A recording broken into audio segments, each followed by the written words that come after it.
Welcome to SEC Football Live here on the 440 Sports Network. That is Trey Wallace of Outkick. I'm Braden Gall. We are brought to you by M.L. Rose, 7 great locations. If you want to get into the comment section, please do so. We have a lot to cover today, so we're going to move fast. Up-tempo offense, like perhaps what the LSU Tigers now have. Trey, good morning, sir. How are you? I'm good, man. Besides the text message Bubba just sent me, he is with Marcus Freeman this morning in New York, and he sent me a message that says, Trey, I told him I have a cousin that's out here trying to get coaches and ADs fired. This was his response, and it's both of them flipping me the bird. So, yeah. great way to Bubba, would you like to tell everybody who Bubba is in case they don't know? Bubba Wallace, driver of the 23 car for 2311 in NASCAR. Is your first cousin. There you go. For those that don't know, Trey Wallace has sources everywhere. Everywhere. I know what's going on in court today. So first and foremost, I thought maybe Florida, certainly Ole Miss had a shot. You were kind of with me on that. We kind of teased a little bit the idea of the Tennessee Titans as like an out for him. I still think that would have been a fairly smart move based on the response.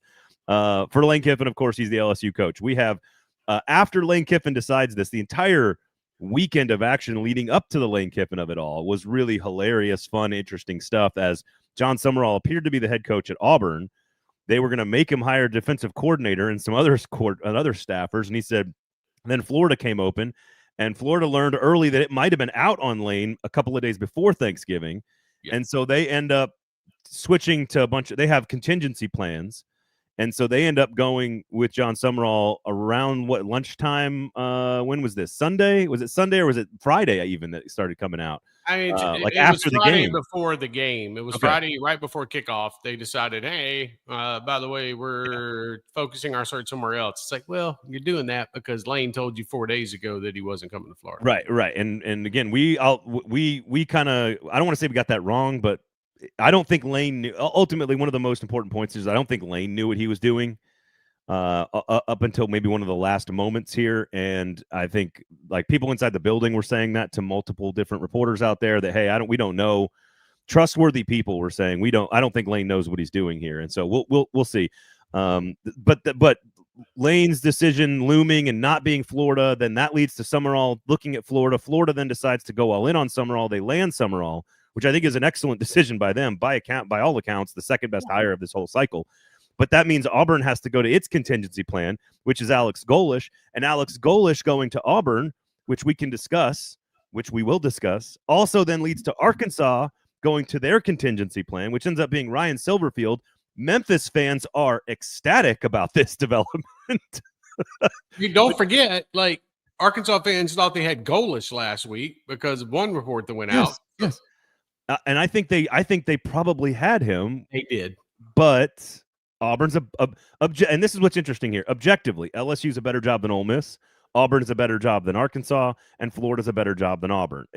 Based on just general, view of the programs.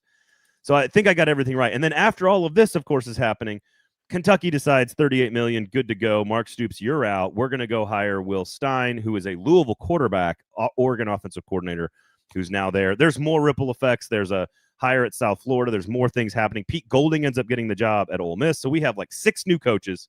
Brian Hartline is the coach at USF now. Colin Klein is going to be the coach at Kansas State now. Like, And so we end up with we end up like all this stuff happens. We'll kind of look at each one of these decisions and kind of quickly give of what we think happened and whether or not the school did the right thing. And of course, we've got to get into the actual Lane Kiffin of it all. And did they, should he be coaching at Ole Miss? Is it the right, like we can get into all that. Also, we have playoff rankings to get to. We have Eddie's already complaining that there's a brand bias, despite the fact that USC is right behind them in the rankings. You can't complain about brand when BYU is the team ahead of you. You just can't. What are you doing? Vanderbilt's very good. Congratulations, by the way, to Vanderbilt. We'll get to Vanderbilt because they got more good news this week, and people in Nashville are ecstatic. And I, for one, I've got to explain my my psychological journey that I was on Saturday during the Tennessee Vanderbilt game. And by the way, the CFP committee is just full of shit. So, but we'll talk about that. That's fine. They don't have an answer here. They don't have a right or wrong answer here, though. They just have a bad choice. Like, they don't have a good choice because you have to have Texas ahead of Vanderbilt. And you probably need to have Miami ahead of Notre Dame, but I understand it. I think Notre Dame's better. I think Bama's getting in, but we'll get to all of that. I think if BYU wins, it makes the committee's job real easy. They just leave Notre Dame and Miami both out. Yeah, they need BYU to win on Saturday. And then you can't complain if you're Vanderbilt. If Texas, Notre Dame, and if Miami, Notre Dame, and Texas all get left out, you can't complain about Brand. No. Okay, so we'll get to all of that. Vandy, by the way, best season in school history. Phenomenal performance in Knoxville. And it kept getting better as the week went along. The win is aging well. And I have a feeling that your quarterback will be in New York next week. So he'll be in New York. I'm very along with his family, but his brothers are probably going to need to get out of the court appearance that's upcoming in Knoxville first. I'm not going to lie. I have not decided who I'm going to vote for yet, but he's absolutely in the top 3. I don't know where I'm putting him yet, but we'll see. I know where I'm voting for. Okay. All right. So I guess let's start with Lane quickly here. And I'm going to try to ask, because this is now a couple days removed, I'm going to try to ask don't forget about the players last night who decided just to go. They got the go from Ole Miss to say, hey, y'all can start posting now. Yeah, got the clearance on the social media blackout. Yes. So I think all of the stuff around Kiffin is just, it's about people wanting attention. Now, there are not problems. Kiffin is Kiffin. I think he has an ego. I think he cares way too much about what people think. I think he has flaws like all of us. Ultimately, it was his decision to leave a playoff team to go take an LSU job. I don't think it's fair that he has to decide short-term coach this one group of great players that I have a relationship with, or maybe disregard the best thing for my future and family. I don't think that's a fair choice, but he has to make it. It's his choice. And he decided, I'm not going to coach this. Ole Miss, I don't think it's fair that Ole Miss has to answer these questions. But when you hire Lane Kiffin and you got the best possible version of him for 6 years, what did you expect to happen? It just sucks that it happens in a playoff team, which we've covered. Ole Miss, then I understand their decision to say, hey, you can't coach here. I would have been fine if they would have done it the way Tulane and Florida did it, which is absolutely hilarious to me, Trey, which is that in the midst of this entire saga where every human has to have an opinion about the moral sanctity of Lane Kiffin's inner existence, Florida and Tulane are like, yeah, we're good. You can coach Tulane. Right, but I get that point. But also at the same time, I understand Ole Miss saying, hey, bro, you're not going to be in our office for another month. Sorry, you got to go. Like, I don't care. Like, what are you going to do at practice? I mean, all the attention, look, it's going to be focused on the Lane Kiffin thing in the first round game at home when they have an on-campus game. That's not lost on me. But it'd have been a hell of a lot different if Kiffin was on the sideline while that conversation was going on, in my opinion. I think Ole Miss did the right thing. They were not giving in to Lane Kiffin and his demands on Saturday night and his, 42-point PowerPoint presentation on how he can make this work. It was over. He tried. And then he walked into the Ole Miss building on Sunday morning, the Manning Center, and the leadership council couldn't find him. And once he finally told him, hey, I'm trying to work this through, the Ole Miss players like, hey, bud, you got to go. Bye. See you later. Well, Ole Miss players, I imagine, in a 100-person locker room are all relatively torn and have different ideas. But there's plenty of kids who'd be fine with him coaching, and there's plenty of kids that'd be fine with him leaving. There's probably a lot of kids who don't have they just want to play the game. They just want to compete and try to win. Yeah, and that's why they're just tired of the nonsense. And that's why, Pete Golding put out the statement last night. They canceled today's press conference because he wanted the attention put back on the players. They are all in spin mode right now. Yes, I was excited to hear Keith Carter and Glenn Boyce, the chancellor, discuss some of the things that Lane has said over the last few days, but that'll happen. I promise you that's going to happen. Honestly, I don't want to spend a whole lot of time on College Game Day and Nick Saban and is he astroturfing or gaslighting America that he should coach? The only complaint I have on the media, honestly, is the people who don't cover him. Frankly, like me, people like me, where I worked for SiriusXM and Rivals and ESPN, and I work on a national level. I cover all teams. And I'm not on a beat, so I'm not on the ground. Lane Kiffin didn't lie to me personally. who have the like. I just think the phraseology and the wording around this are just over the top. Like, oh, he left Oxford burning. I'm like, you guys have a funny definition of burning. Like, I studied Sherman in school. I know what a burnt trail behind you, leaving a trail of burned dust behind you looks like. This is the best Ole Miss program has ever been. They're in great condition. They're in great shape. So I don't understand that. You don't wait. He's just hang on. I got one more. He destroyed his reputation. You mean a reputation of winning everywhere he's ever been and making $13 million a year off of that reputation? Is that the reputation that's been destroyed? Like this holier than thou sanctimonious bullshit from national media that doesn't cover him is frustrating to me. Lane is Lane. He made some mistakes. He could have handled this differently. Ole Miss could have handled this differently. It was a tough situation. I don't have a problem with anyone's opinions about what he should have done, what Ole Miss should have done. Your opinion might be different than mine, and I'm fine with that. But this whole the ivory tower screaming down at Lane Kiffin to me is just hilarious and too much. Yeah, too much.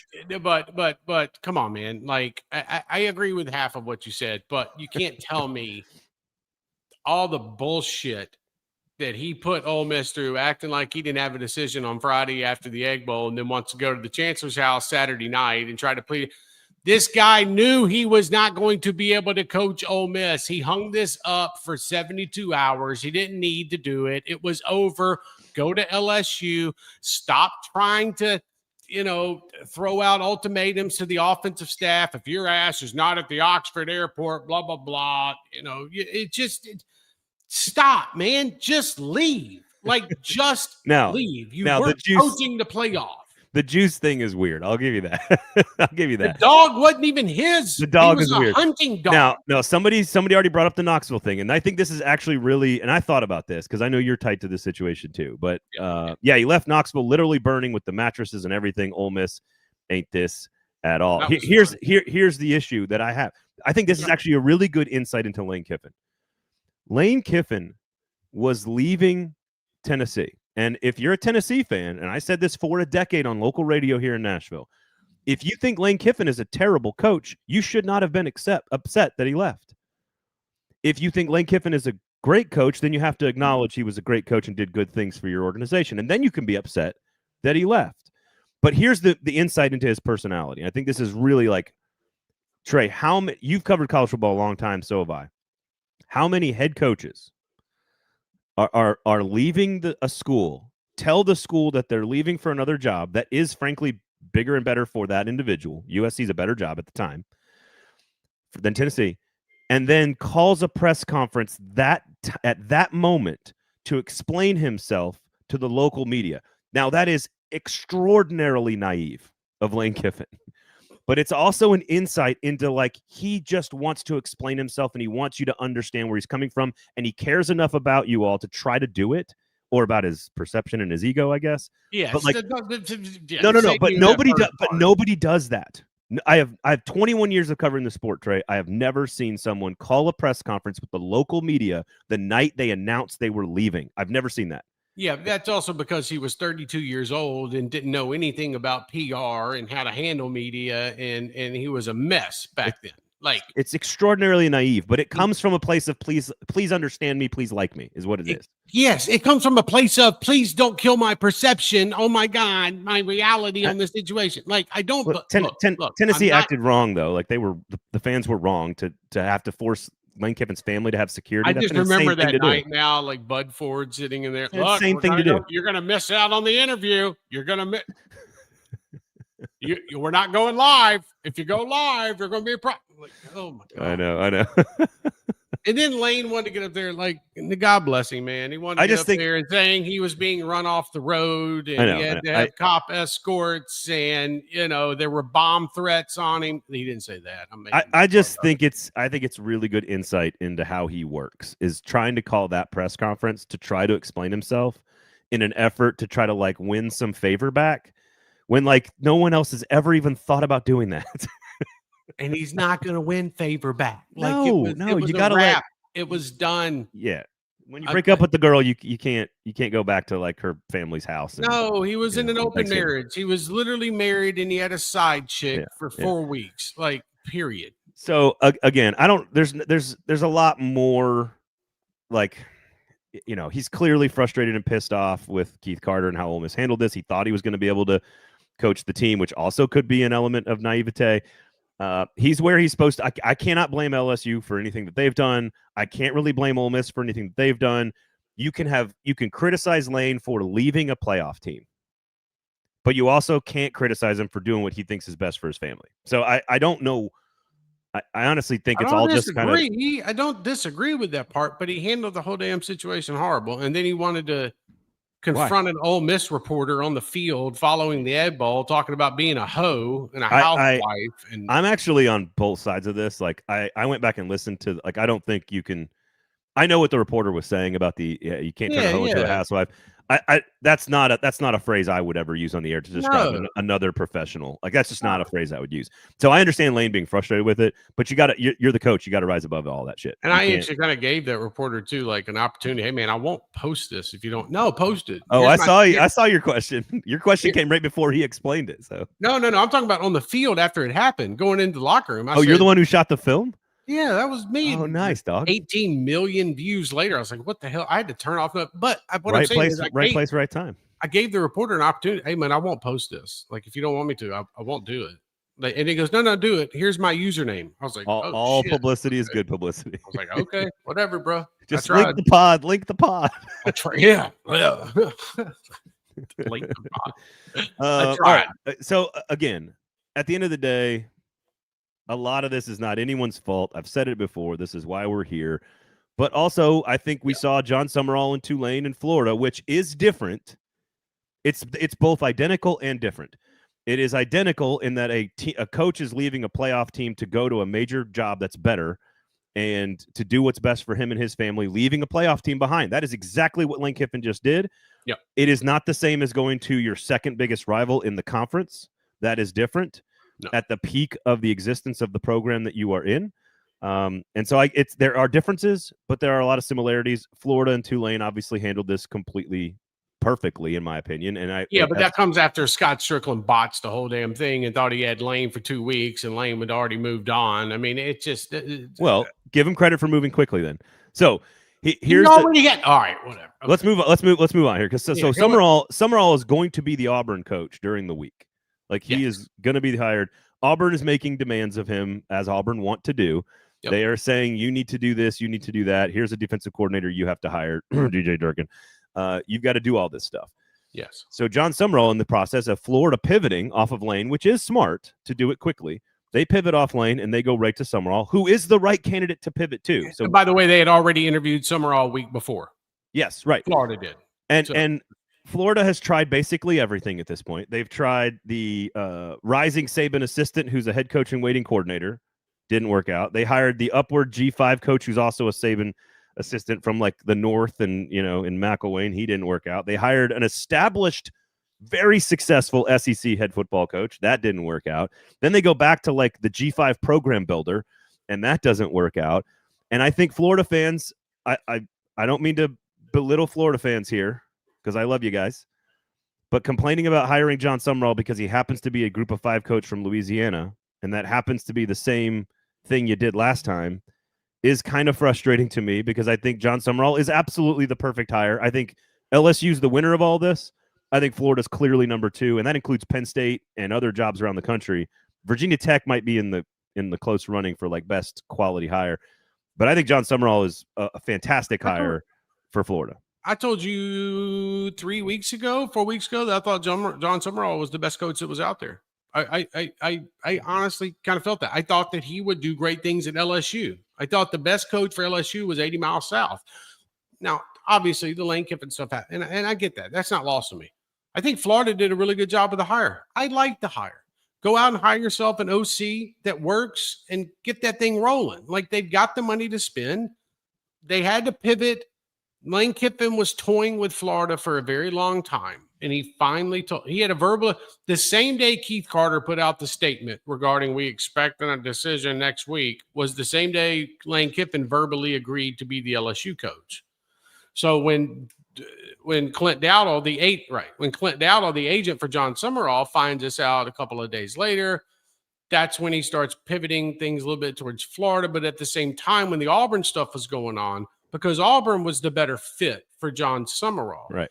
But when the Auburn they had mutual interest. They were both very Yes, interested in each other. dude, Yeah. they were talking about NIL, rosters, assistants. Like, it was down the road. And then things went different with Alex Golesh. I'll just leave it at that at Arkansas. And all of a sudden, his name is now brought into it. And once you're saying, wait. What do you mean by that?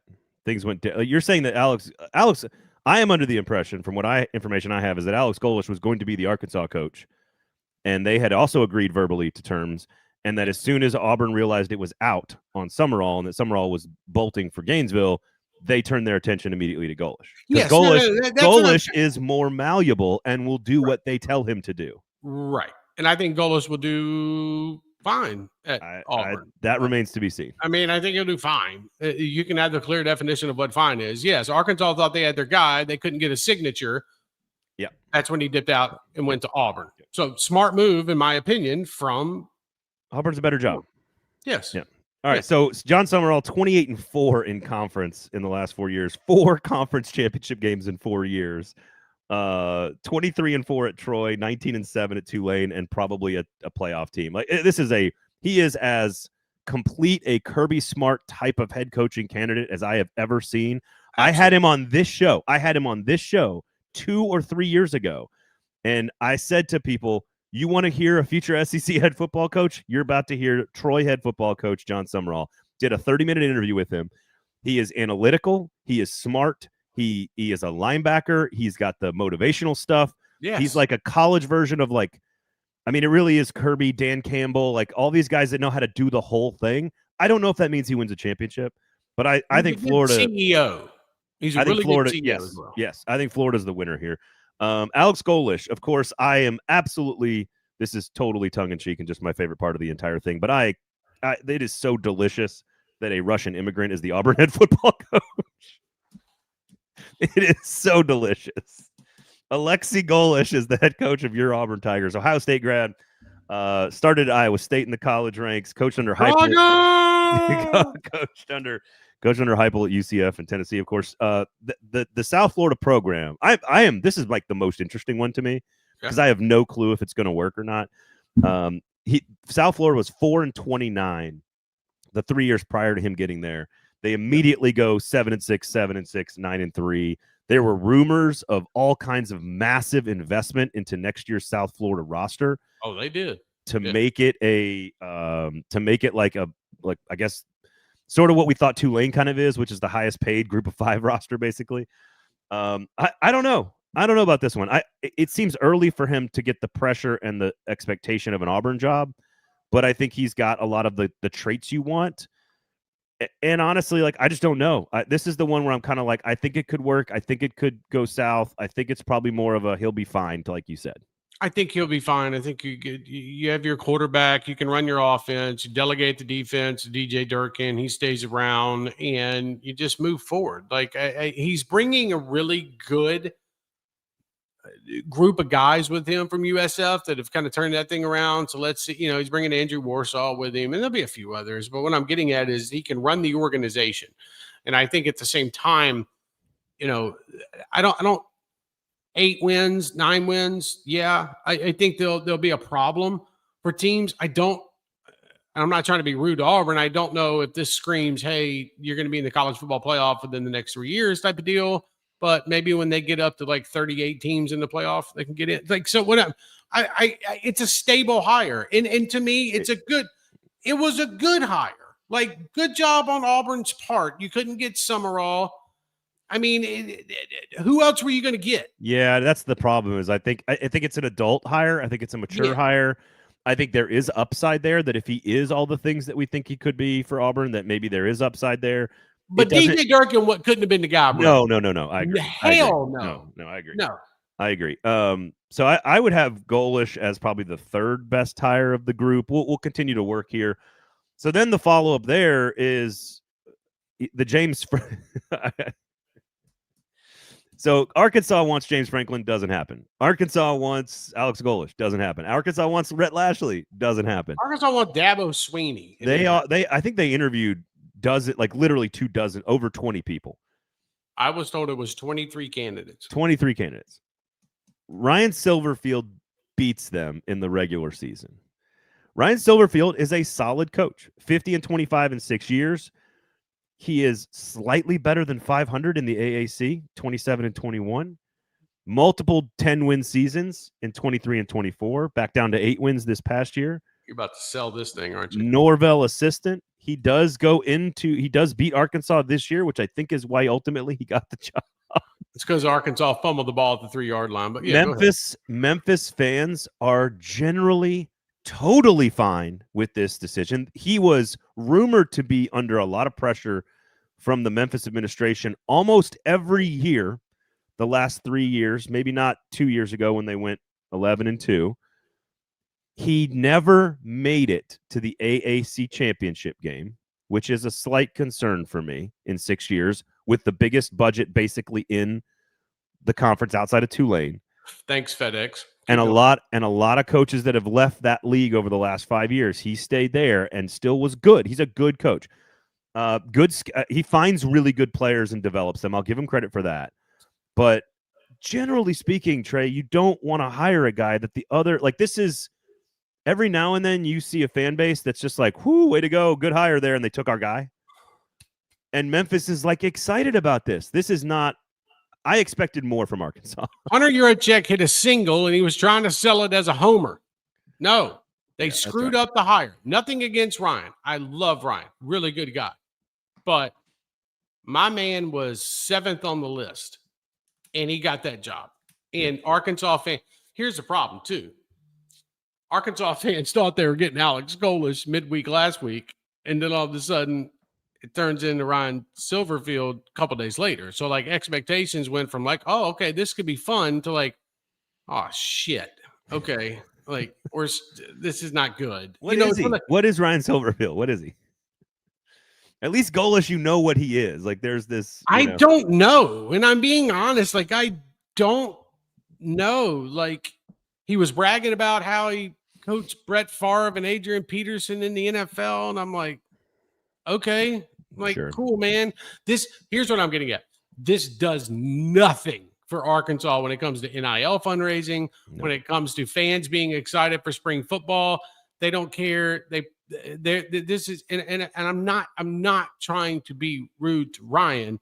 I think he could do interesting things, but Arkansas fans are going to be so worried about basketball and baseball all the way to July that football will rarely be brought up. Just point blank. Here's the best thing I can say about this hire. I think it's an improvement over Sam Pittman. I agree with that. Yeah, that's the best thing I can say. Damn, that doesn't take much. No, I mean, no. Here's what's interesting. I think there could be some Billy Napier elements to the program where he was at Florida. I think they're going to find some 3-stars, right, and turn them into really good players. I think they're going to be a consistently competitive football team, but it feels like it's 6-6 every year, and I don't think that's what Arkansas fans are signing up for. So. Yes. And by the way, Hunter Yurachek had a Hunter Yurachek almost had just as much time as Pat Kraft at Penn State to find a coach, and this is what they landed on. Talk about that's an excellent segue into a shit show in Happy Valley. Well, the Will Stein of it all, which is fascinating to me, because if Jeff Brom is a legitimate candidate at Penn State, which he should be, and was a legitimate candidate at Florida, I still like the Sumrall hire over Brom, but I love Brom. The Brom should be the guy at Penn State right now. I wouldn't take that job. I wouldn't take that job right now. There's a reason why coaches are turning that Penn State job down. Yeah. It is through all of this in that athletic department. Go ahead. Through all of this, we should have alluded to Clark Lee's extension, Eli Drinkwitz's extension. A lot of guys got extensions through all of this. Brent Key, I think, at Georgia Tech got an extension. Kalani Sitake is going to be making $9.5 million next year. I do think Penn State is down to the point of the list where they're like, shit, we should have kept him. Bro, they interviewed Brian Hartline 3 weeks ago. He just took the USF job. Yeah. And I don't think I'm not sure Brian Hartline is going to be a future great coach either. There were people interviewing that aren't getting. And if you're Jeff Brom, you have to be like, dude, why are these other folks turning the job down? I was told 2 weeks ago that this is before all these other jobs have been filled and before the extensions had been signed. I was told that Penn State is not that interested in Jeff Brom, that he's like 5th or 6th down their list. And this is before everyone above him has already said no, signed an extension or taken another job. And I was like, what are you doing, Penn State? Like, why is Jeff Brom not at the top of your list? Which brings me to Mark Stoops. Because Will Stein is a Louisville grad. And if Jeff Brom were to leave for Penn State, don't you think Will Stein should have stuck it out at Oregon for a few more weeks just in case?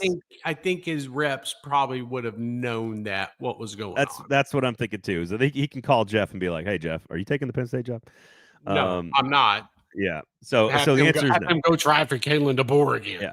So $37.5 million. So Brian Kelly, $54 million. Mark Stoops, $38 million. Billy Napier, $21 million. Hugh Freeze, $16 million. Sam Pittman, $9.8 million. Round and round we go. But we're going to complain about kids getting NIL money. And so Mark Stoops is gone. It was a hell of a tenure. It didn't end the way anybody wanted it to. I think Will Stein isn't. They went offense instead of defense. He's from the state of Kentucky. I have no clue if he's capable of running an SEC program, especially one that requires a certain type of demeanor and attitude as Kentucky. Yeah, a type of program. You got to run a fun offense, I think, at Kentucky to kind of compete here. What do you make of the decision to fire Stoops and hire Will Stein? Yeah, I think it was right time to let go of Stoops. God bless him. I love Mark Stoops, fun dude and good football coach. But man, your program had cratered. There was no excitement around and I get that a lot of Kentucky fans turn the calendar, once October starts and look toward the basketball. I get that, but at the same time, the excitement was gone. You weren't raising NIL funds for football. You couldn't sell tickets, man. Like, it was just time. And once Mark agreed to say, hey guys, look, we can set up an installment loan package for you guys to pay me my $37.5 million, which was going to be owed within 60 days. Kentucky's like, oh, snap. Wait a minute. Okay, we can make a move here. And I think. Do you think they should have done it sooner? Yeah, I think they should have done it last year because they would have had Jon Sumrall, their head coach. That's what I mean. Even in this cycle, should they have done it like in early November, and then gotten in first on Sumrall? Yes, there's a but to that. Mark Stoops did not come out and say until right before the Louisville game that he was up for a negotiation when it comes to breaking up his payments. That was the catalyst for this. That's why they met all day Sunday. Also, maybe the scoreboard against Louisville. Also, 41-0 doesn't help. But that they owed him $38 million within 60 days of his firing in a lump sum payment. Yeah. So once he said, hey guys, you can break that up, which probably helps his taxes a little bit. Mark Stoops is like, all right, cool. Like, let's roll. Because he said there was a 0% chance he was stepping down after getting his ass whipped by Louisville 41-0. He wasn't leaving unless he was getting paid. So, it had just been another year of this, and Kentucky would have been back in the same spot. And if we're being honest with each other, I don't know if Kentucky could have got a better coach next year compared to this year. And I think at the same time, them missing out on Jon Sumrall last year is going to haunt them for a little bit. I do agree with that. I kind of also think that the timing, meaning this year, to your point, like, you can't let another year of like no excitement, no energy, no fundraising. You can't let another year of that kind of erode the program. No, because that turns into 5 years. I do think they should have been with him negotiating, and I'm sure they tried, but like late October, early November. I do think that Will Stein, for what, like, again, I think Pat Fitzgerald would have been a great fit at Kentucky. I think he would have done really good things. But they missed out on a lot of these things and the SEC chaos because they moved on pretty late in the process, literally after everyone had been hired. And look, we have no idea if Will Stein knows what it takes to run a program, to be a CEO. We have no idea. Now, here's what I'll say, though. I think coaching at Texas and UTSA are big pluses because he learned from really good people that knew how to build programs. He's been under Dan Lanning, who really, really absolutely knows how to build a roster in the modern era. So he's got a little bit of experience with that. Yep. His offenses at Oregon are fantastic to watch. They're really, really versatile. They're really interesting pre-snap. They do a ton of really, really fun power rushing attack stuff at Oregon, which I think will play well at Kentucky and in the SEC. And he's from the state. So you check as many boxes as you can without having any head coaching experience. Yeah, and I think that you're going to surround him with some folks up there that know what they're doing and how to run a program, and it's going to take a minute to get things going. But I think it was a decent hire. Like whatever, I'm fine with that too.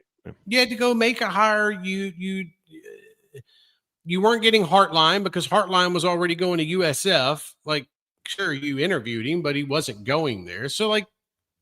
Yeah, will. And at some point, you know what? Sometimes teams just have to go the OC route and see if things work out, man. Like everybody deserves a chance. Which brings us. Here we go. So it still sounds like Arkansas is the worst of the group so far. Yeah, absolutely. Which brings us back to Ole Miss. Oh, shit. And so they settle, and I'm going to use that phrase, for Pete Golding. It's not that Pete Golding isn't at the stage of his career where he doesn't get a shot at this kind of thing. But if he is not the defensive coordinator on the first and only SEC playoff team to lose its head coach prior to the playoff, there is 0% chance in my mind that he is a head coach in the SEC.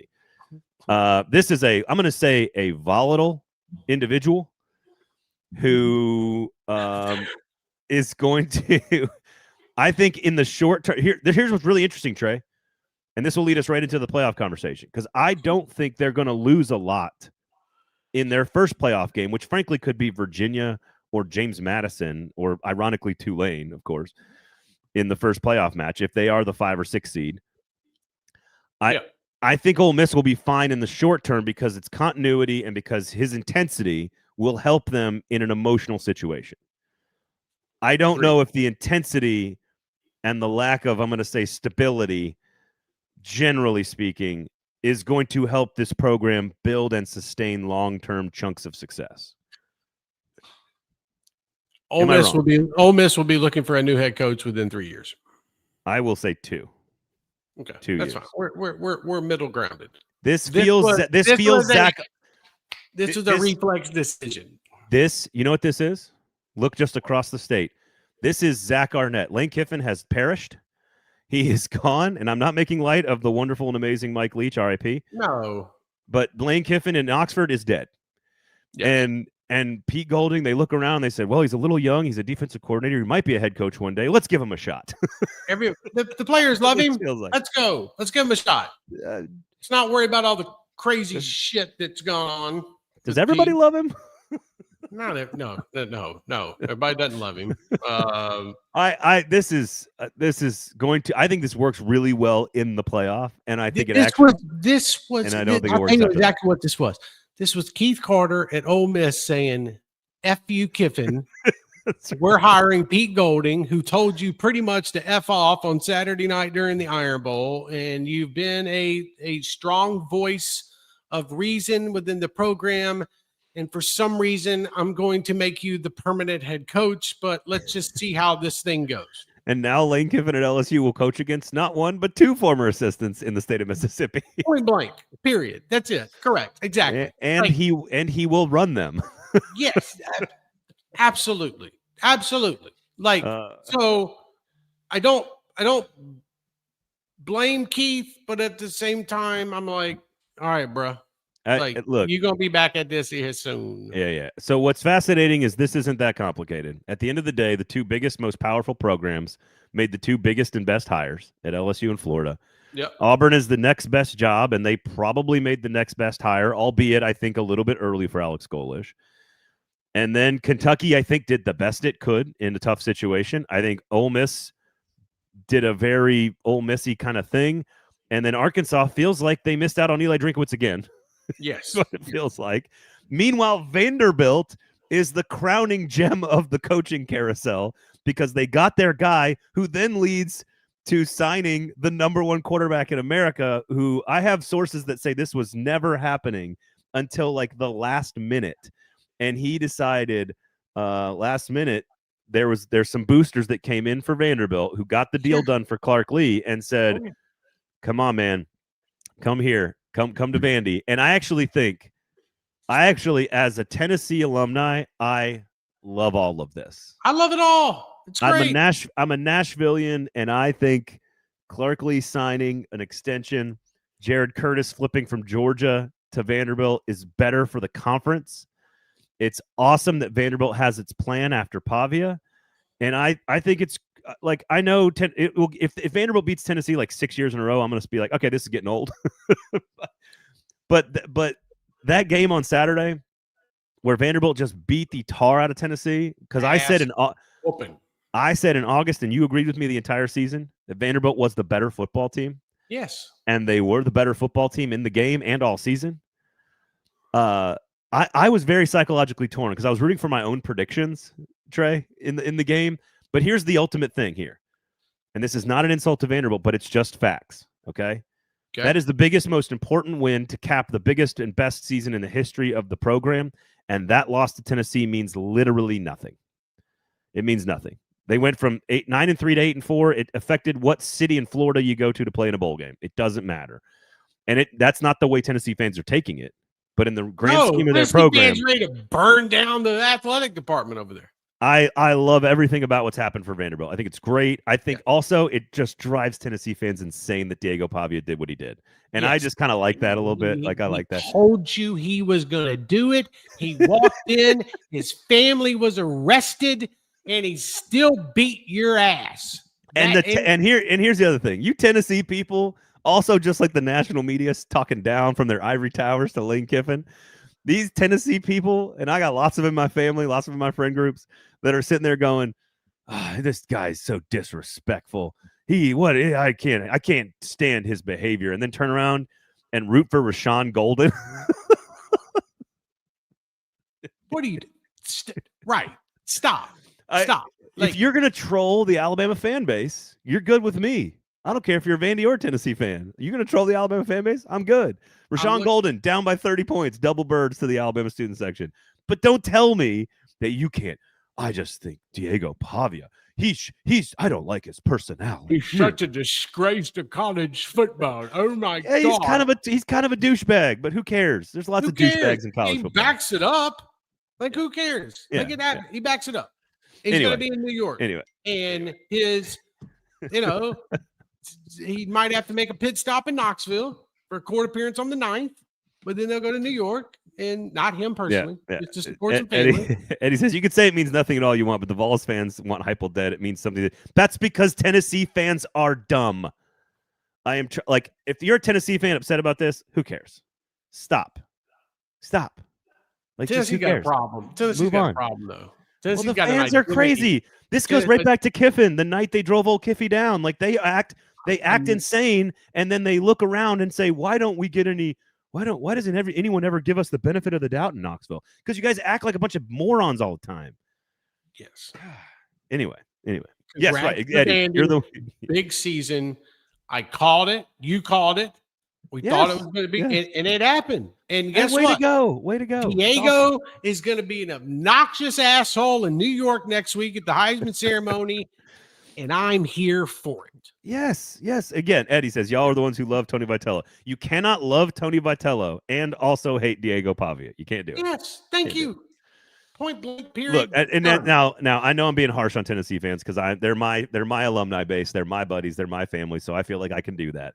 And I'm the one who, it's like, I can make fun of Tennessee, but you can't make fun of Tennessee. Right. I think you have to be objective about this and objectively acknowledge that Diego Pavia is great for the sport, great for the game, great for the state of Tennessee, the rivalry for Vanderbilt.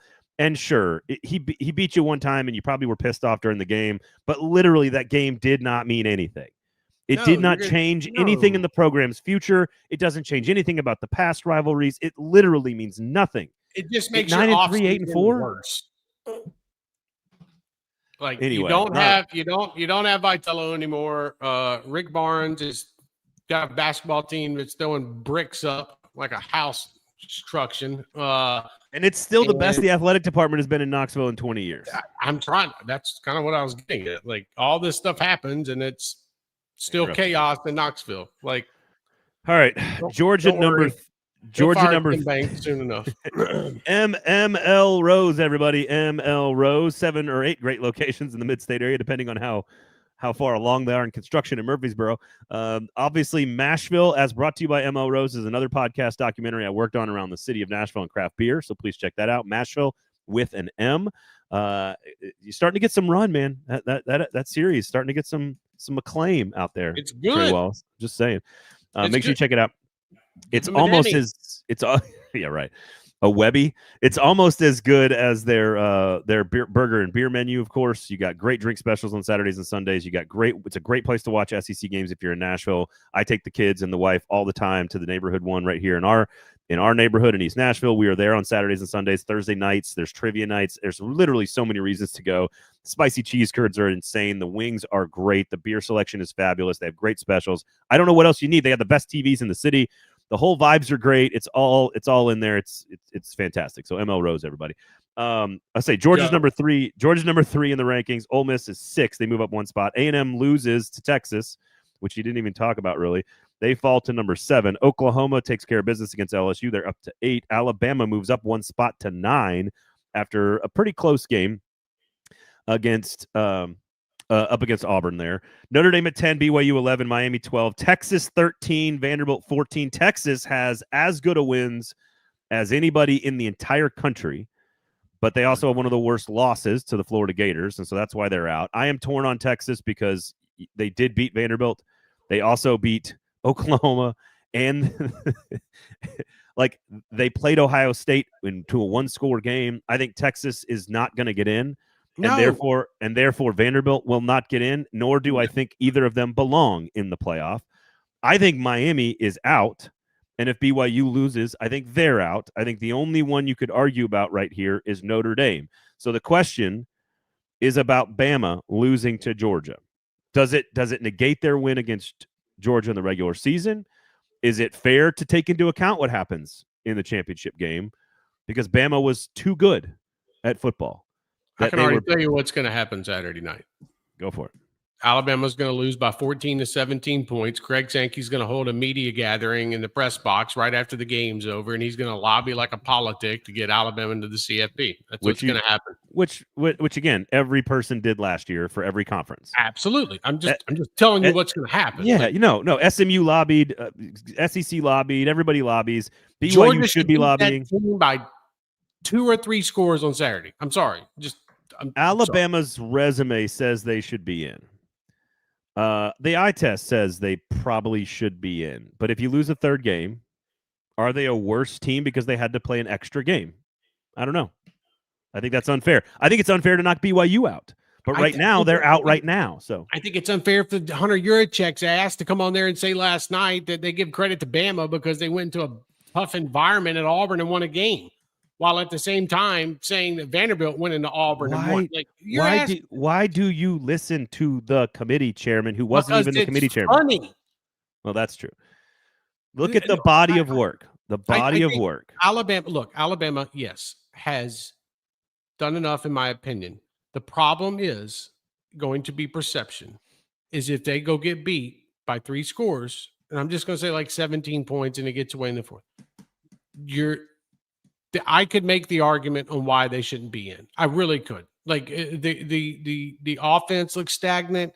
The lack of rushing attack or balance on offense is like the one thing that if you're like an elite team should be able to do this thing better, and they don't. Right. And I agree with that, but that's why I think they also won a bunch of really tough. They beat a bunch of really good teams.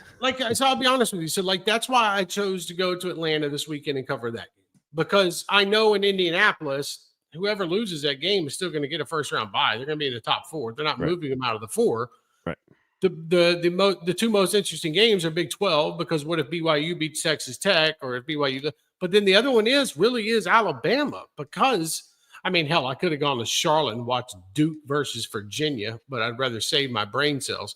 So that's why I think that this one is interesting to me, because of the chaos scenario. And Eddie's asking why not Vanderbilt, and it's because like I if you want to argue BYU, I think that's fair. I think Vanderbilt's resume is better than BYU. I think eye test Vanderbilt's better than BYU. I think Vanderbilt would win the game head to head. That's my pick.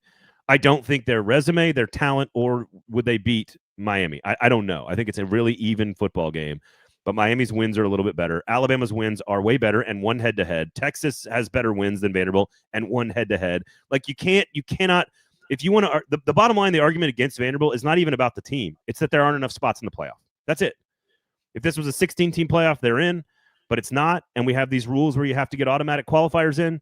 And that means Virginia and Tulane, or Virginia and North Texas, or James Madison and Tulane. Like, two other teams have to jump everybody.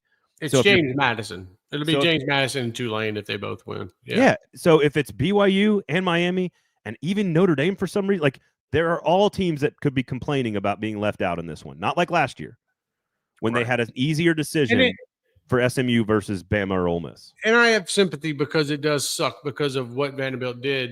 It sucks. In the regular season. It just sucks. But at the end of the day, man, like, I'm sorry. Do you think Miami's better than Vanderbilt?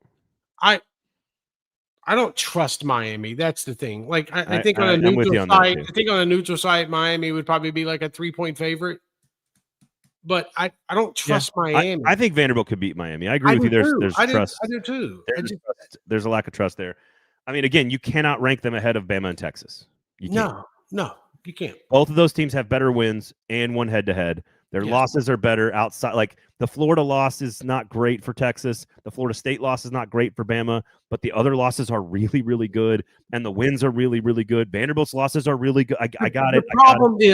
The problem is the explanation from the CFP on Vanderbilt the whole time. That's been the problem. And that's why the perception is, and I know you're about to say, I know what you're going to say, but don't listen to the CFP. Use your own brain and eyeballs. Right. I get that. But it doesn't help that. No, I hear you. It doesn't help that everybody's sitting around wondering, did I just hit a blunt or did I just listen to Hunter Yurachek talk for 20 minutes? It's been a long time since I hit a blunt. College for me. I might have been in Murfreesboro, Tennessee, first year of college. So here's I got slipped a brownie like 15 years ago. That was an interesting day. Like an actual brownie? Yeah, they said, hey, here's a brownie. We just baked them. That's not the case. That's not the same as a blunt. I'm talking about an actual blunt, like an actual blunt. Oh, that's ML Rose, everybody. College. Look, the way this works out easily is if Bama and Georgia play a close game and they're both in, and BYU beats Texas Tech. If BYU beats Texas Tech and takes the automatic qualifier, you can't argue that BYU is in, so they're in. That knocks out Notre Dame and Miami, which makes the committee's job easier. Texas and Vanderbilt, they're not going to jump you all. And that's kind of it. That's where we're at here. And I'm not saying that's the 12 best teams, because it's not. It will include Virginia and Tulane. Those are not two of the 12 best teams. That's just the most realistic scenario that's going to play out. I don't think it is, but that I think that would be the best scenario for the committee to not have to explain why do we have BYU in after losing? Why do we have Notre Dame ahead of Miami? Like, there's things they have to explain.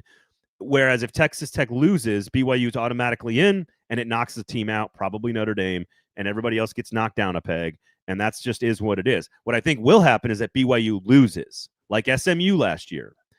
And then they have to decide. What they are saying right now is that BYU currently is worse than Notre Dame.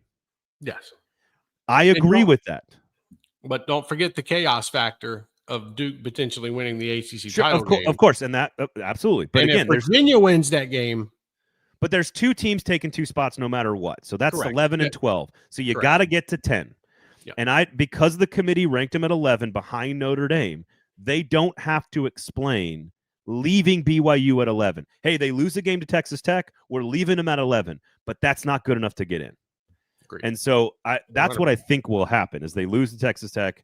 They keep everybody just where they are. Miami's at 12, BYU's at 11, Notre Dame's at 10, Bama's at 9. They keep everybody where they are. Because honestly, I don't think outside of a 59-0 loss by Bama, I don't think you could take them out of the playoff. They're one of the 12 best teams, one of the 12 best resumes. I don't know how you take it.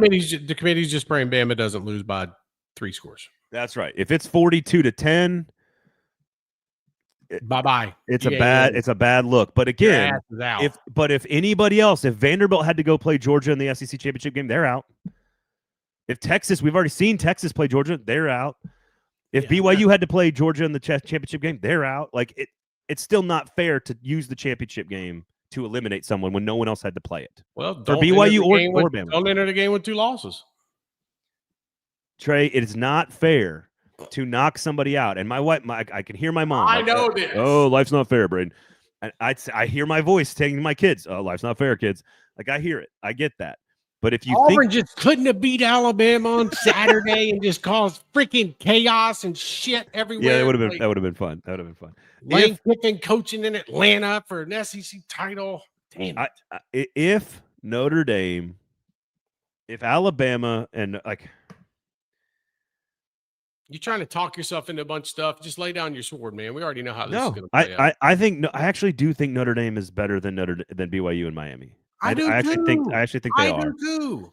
And so I actually don't have a problem with the top 10. And then we'll play it out on the field and see what happens. That's exactly right. If it's a 16-team playoff, and I actually talked to a couple different people, Vandy people, pretty I think there's a to smart Vanderbilt people who I respect in this stuff. I say, man, what a great win! Congratulations on the season, way to go! I'm not sure you guys are getting in, and I think most people say, yeah, what an amazing season. Kind of a bummer we're not going to get in, but we understand. And this also I think there's a lot of that. you into the future even further, and there's a chance that you're bringing home some hardware next Saturday. Vanderbilt recruiting coordinator and Heisman Trophy winner Diego Pavia. Exactly.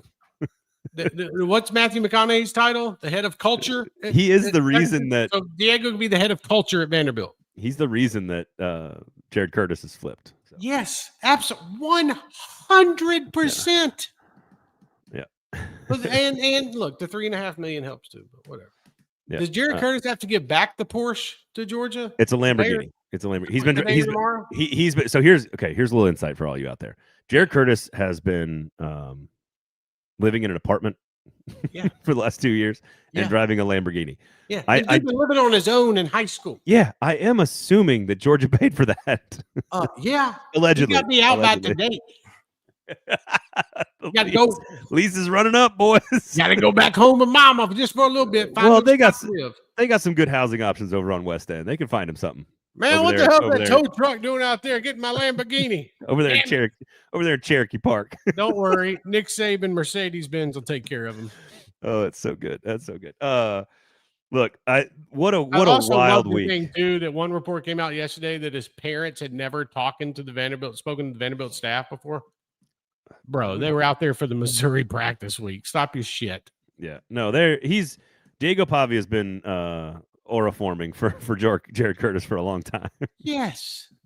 House parties have been lit at Diego's house. Yep. It's fun. Maybe I shouldn't be saying that. Well, he's 18 years old. I don't give a shit. He's over 8. Isn't he like 24? You would think. Are you talking about Curtis? Oh, yes. The number one quarterback recruit in America has never been to a party in any year that they've I'm sure Arch Manning's never been to a party. Yeah. Exactly. Sure. Tim Tebow might not have ever been to a party. It depends on what kind of party it was. It was a circumcision party in the Philippines. The fellowship party. Yeah, that's fair. Well, that's Wednesday. That's Wednesday nights. That's every Wednesday night in the South. It was a all white party. Oh, damn it! That didn't mean to come off like that. Yeah, no, I hear you. It's okay. You're racist. Your cousin agrees. What's that's the joke, Trey. I know it's the joke, but he's got a little white in him too. Well, of course. Is it all of America will be like that at some point in the future? Anyway. I mean, like both sides. I mean, like all sides. We're all just going to be one blended, beautiful, wonderful, amazing race. I can't wait for that. Here's what's weird about this. Like, Jason, you're saying, like, if you're happy for the additional opportunity, why not pay for the price? Why would Bama be happy for this? I think there's some historical figures in sports, coaches, ADs, maybe some older fans, that really love the idea of winning the SEC championship game. But this game literally means nothing to either team outside of hurting Alabama. It's not a positive for Alabama to win this game. No. They shouldn't move up in the rankings because they win the game. BYU shouldn't move up in the rankings because they win the game. Like, it's an extra. You have an extra game because you were the best in your conference. Yeah. I think that's all it should be. I don't think the outcome should have an impact on any team in any conference, just like it did not last year for SMU. They decided SMU was good enough to be in, and they stayed in. So, yep. All right. Anything else? Outkick.com. What do you got coming up this week? SEC championship game. Probably some more Lane Kiffin fallout. Ooh, I want more Lane Kiffin fallout. There'll be more Lane Kiffin fallout. Follow me on @TreyWallace_ on all social media platforms. Heading down to Atlanta tomorrow. Actually, get some stuff done. Do some cover that exhibition game. Yeah. Yeah, cover the exhibition game on Saturday, and I'm hoping for chaos this weekend. There you go. Check out Lamestream Sports. It's a Nashville sports media and business pod that we do. The editor of the Nashville Banner, Steve Cavendish, and I. You said Lane. No, we're gonna do. That's a good. If I'm running a media company in Baton Rouge, I have a Lamestream Sports podcast starting right now. It's just like a camera on his house. It's just a Lamestream, and but I think there's a lot of cameras. We did not cover sort of the Jimmy Sexton, Nick Saban college game day of it all. Oh, that's going to be fun on Saturday. I look forward. And that's kind of one of the reasons why I'm going to Atlanta. We're going to dive into that because I do think people are overreacting to it, but it is an important note that the national, it is a little navel gazy, of course, as we in the media like to, talk about the media, and that's how I like it too. I have a media show, and we're going to talk about it on Lamestream Sports, so go check that out. Steve Cavendish and myself up every Friday. Otherwise, follow Trey, Outkick. Thank you guys all for being here and hanging out. We'll see what happens over the weekend. Man, what a wild week, Thanksgiving week in the SEC. I need a nap. ML Rose, everybody. For Trey, I am Braden. Thanks for listening. Thanks for hanging out. We'll talk to you next time.